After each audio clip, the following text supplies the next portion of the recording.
السلام علیکم ورحمۃ اللہ وبرکاتہ۔ دوستو، اجمیر درگاہ کے اوپر جو ہوا ہے آپ کو معلوم ہے، اس کا کیس دائر بھی کر دیا گیا ہے اور اجمیر درگاہ کے اندر شیو کا مندر بھی بتا دیا گیا ہے۔ اس کے بعد جس نے یاچیکا دائر کی تھی اس کے ساتھ جو معاملہ ہوا ہے آپ کو سب کو معلوم ہے۔ ابھی ویڈیو سوشل میڈیا کے اوپر خوب وائرل ہو رہے ہیں۔ دوستو، 20 دسمبر کو اجمیر درگاہ کے بارے میں سنوائی ہے، لیکن دوستو اس سے پہلے کہ آپ کو معلوم ہے خواجہ معین الدین چشتی رحمۃ اللہ علیہ سے بہت ساری کرامت ظاہر ہوئی ہے۔ کئی جادوگر آپ کے ہاتھوں پر کلمہ پڑھا ہے اور کئی لوگوں نے، لاکھوں لوگوں نے آپ کے ہاتھوں پر کلمہ پڑھا ہے۔ اسی کو ایک مولانا اپنے بیان میں بتا رہے ہیں، آپ کے سامنے وہ بیان سنوا رہے ہیں۔ وہ کیا کہنا چاہتے ہیں، پہلے بیان سنتے ہیں، اس کے بعد تبصرہ کرتے ہیں۔ چلتے بیان کی طرف۔ ہمت اتنی بڑھی کہ اب ہندوستان کے راجا کی بارگاہ میں پہنچ گیا، ہندوستان کے شہنشاہ کی بارگاہ میں پہنچ گیا۔ 800 برس سے جو پورے ہندوستان کی رکھوالی کر رہا ہو، قبر میں رہ کے پورے ہندوستان کی سمپربھوتا کو بچا رہا ہو، ہندوستان کے مسلمانوں سے زیادہ ہندوؤں کی عقیدت کا مرکز بنا ہوا ہو۔ مسلمان جاتے ہیں 60 لاکھ تو 40 لاکھ تو 60 لاکھ غیر مسلم وہاں جاتے ہیں، ان کو وہاں بیٹا ملتا ہے، بیٹی ملتے، نہ جانے کیا کیا ملتا ہے۔ جب بھی جائیں ہر وقت سب سکھوں، ہندوؤں اور دوسرے تمام مذاہب کے ماننے والے کو دنیا ڈھیر چاہیے، اس لیے وہ وہاں بھیڑ لگائے رہتے ہیں۔ مسلمانوں کو جنت چاہیے، اسی لیے مسجدوں میں بھیڑ رہتی ہے، اور ان کو صرف دنیا کو گاڑی چاہیے، اسی درگاہوں پہ وہ بھیڑ لگا کے رہتے ہیں۔ 800 سالہ جو ایک مستند آتھینٹک درگاہ ہے، اس درگاہ کے خلاف پٹیشن درج ہوتا ہے اور صاحب کورٹ والے اس کو ایکسپٹ کر کے سنوائی کی تاریخ طے کر دیتے ہیں۔ اب تو ہم لوگ خاموش ہیں، خاموش رہیں گے، دیکھتے ہیں جو بادشاہ کے اونٹ کو بٹھانے والا اب ان کی شرارت پہ کیسے پہرا لگتا ہے۔ مجھے یقین حاصل ہے اب ہندوستان کا 40 کروڑ مسلمان اب غریب نواز کی کرامت دیکھنے کے لیے منتظر ہے کہ ہندوستان کا راجا اپنی کرامت دکھائے گا۔ اور مجھے لگ رہا ہے ان کی شرارت جب بڑھ رہی ہے، ان کی شرارت خوب آگے بڑھ رہی ہے، تو اب جب بندروں کو، گیدڑوں کو موت آتی ہے تو شہر کی طرف رخ کرتا ہے۔ چھوٹی چھوٹی باتیں تو بولتا تھا، ہم نظر انداز کرتے تھے، اب بڑے شہنشاہ کی بارگاہ میں پہنچ گیا ہے، وہاں چھیڑخانی کر رہا ہے۔ اب بس قریب ہے وہ وقت جب غریب نواز کا جلال رنگ لائے گا،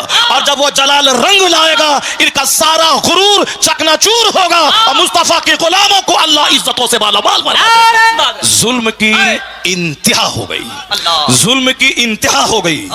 جس آستانے سے کروڑوں ہندو فیض اٹھاتے ہیں، جن کی غریبی دور ہوتی ہے، بھیک مانگنے کے لیے 24 گھنٹے پڑے رہتے ہیں، اس مقدس آستانے کے خلاف انہوں نے چھیڑ چھاڑ کرنے کی کوشش کی ہے۔